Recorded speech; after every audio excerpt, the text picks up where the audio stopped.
আমি সেটা ডিজার্ভ করি না কারোর কাছ থেকে যে আমি খুব বাজে কথা শুনবো, কারণ আমি বাজে কথা করার মতন লাইফে আজ পর্যন্ত কোনো কাজই করিনি। তো এটা আমার সুপ্রভাত, প্রমীলা মুখার্জি ব্লগে অনেক স্বাগত। আমি প্রমীলা, ব্লগটা সকালবেলা থেকে শুরু করেছি। তো সকালে পুজো দিয়ে তার আগে তো স্নান করে নিয়েছিলাম।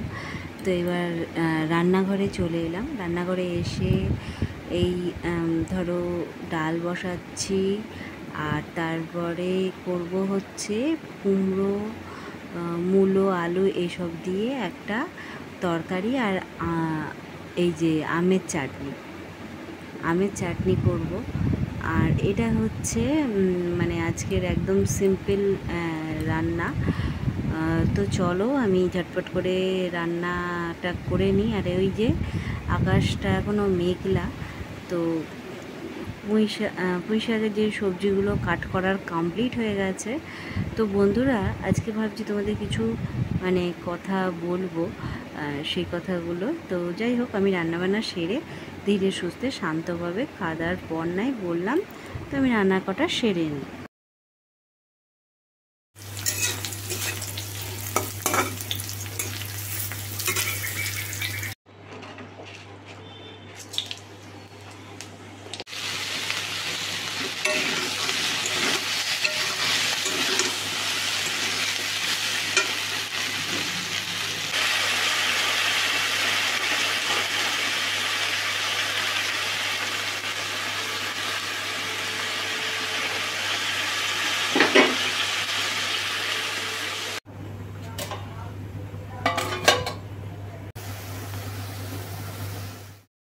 কমপ্লিট। এখানে যে পুঁই শাক করেছি, হাজব্যান্ডকেও দিয়ে দিলাম।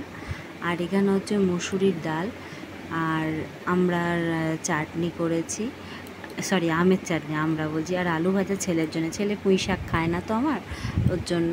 তো চলো আমি এবার পরে আসছি, একবারে দুপুরের লাঞ্চ টাঞ্চ সেরে একবারে আসছি। এখন আর আসলাম না তোমাদের সাথে। এই যে আমের চাটনিটা একটু কম দামে পেলাম বলে নিয়েছিলাম।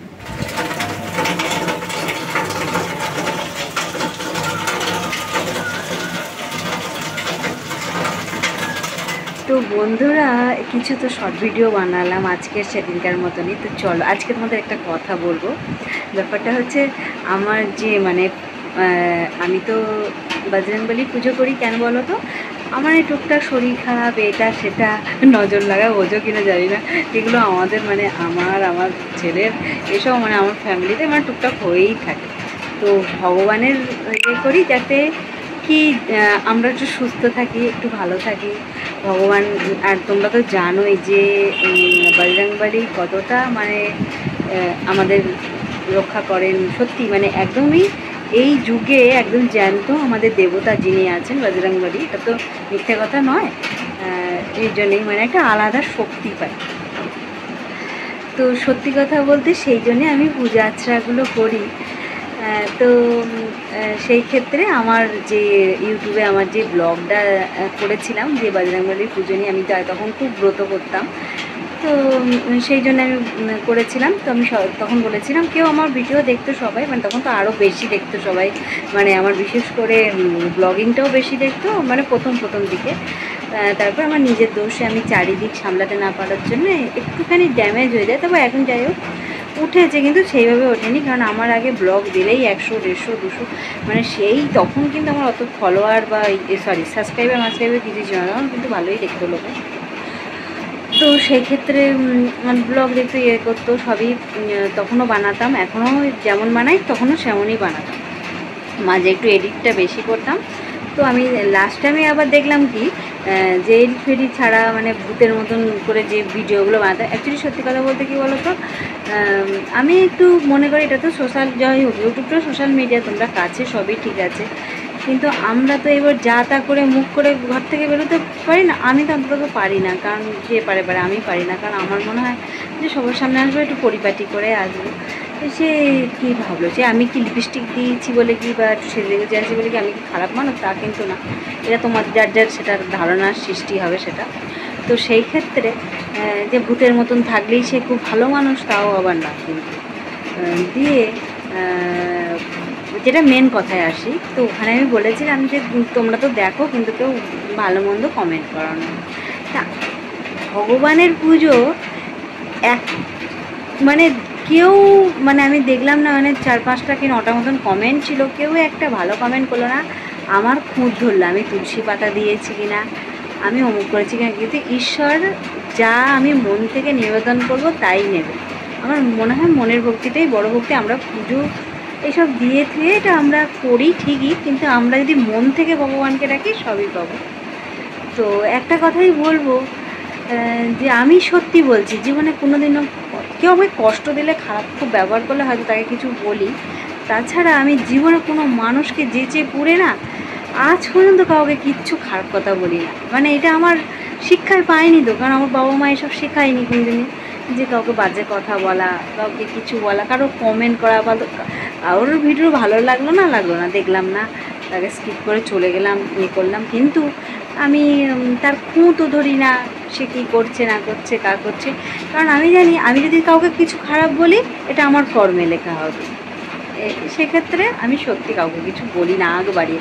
কিন্তু কেউ যদি আমাকে উল্টোপাল্টা কথা বলে, বা সাপোজ বোঝো, ধরো আমার কন্টেন্ট কিন্তু মেয়েরাই বেশি দেখে, আমি কিন্তু সব দেখতে পাই, কিন্তু মেয়েরা খুব একটা কমেন্ট করে না, কেন জানি না কেন, কী এমন করেছি। যাই হোক, সেটা কিছু ব্যাপার না, যে করলো যে করে তারা তো ভালোই, যথেষ্ট ভালো, সে যেই মানুষ হোক, কারণ যে আমার ভিউয়ার্স যারা আমাকে পছন্দ করে, যারা ভালো কথা বলে, তাদের মুখে ভালো কথা বলে, আমি চাই না। আমি সে তখন বলেছিলাম, কারণ আমি মনে করি আমি এমন পৃথিবীর কোনো খারাপ কাজও করি না, আর আমি কোনোদিন কাউকে লাইফে কোনোদিন ইচ্ছাকৃত হার্ট করি না।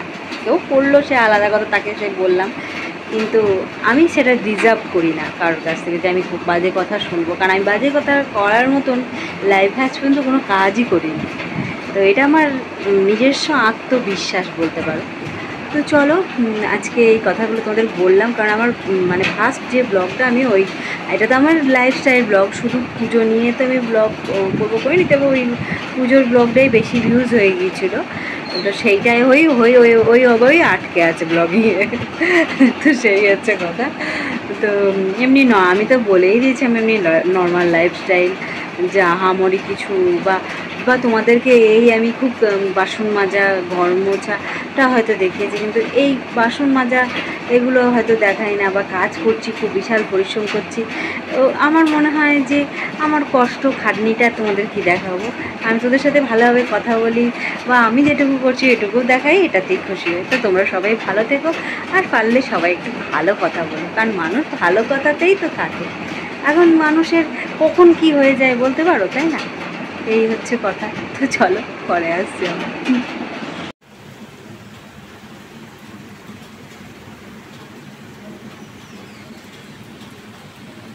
তো দেখলে কীরকম বৃষ্টি হয়ে গেল, এখন একটু থেমেছে, এখন 5টাও বাজছে। তো আমি এবার আমার ব্লগটাও মানে শেষ করে দিচ্ছি। তো ভালো থেকো সবাই, নেক্সট ব্লগে দেখা হবে।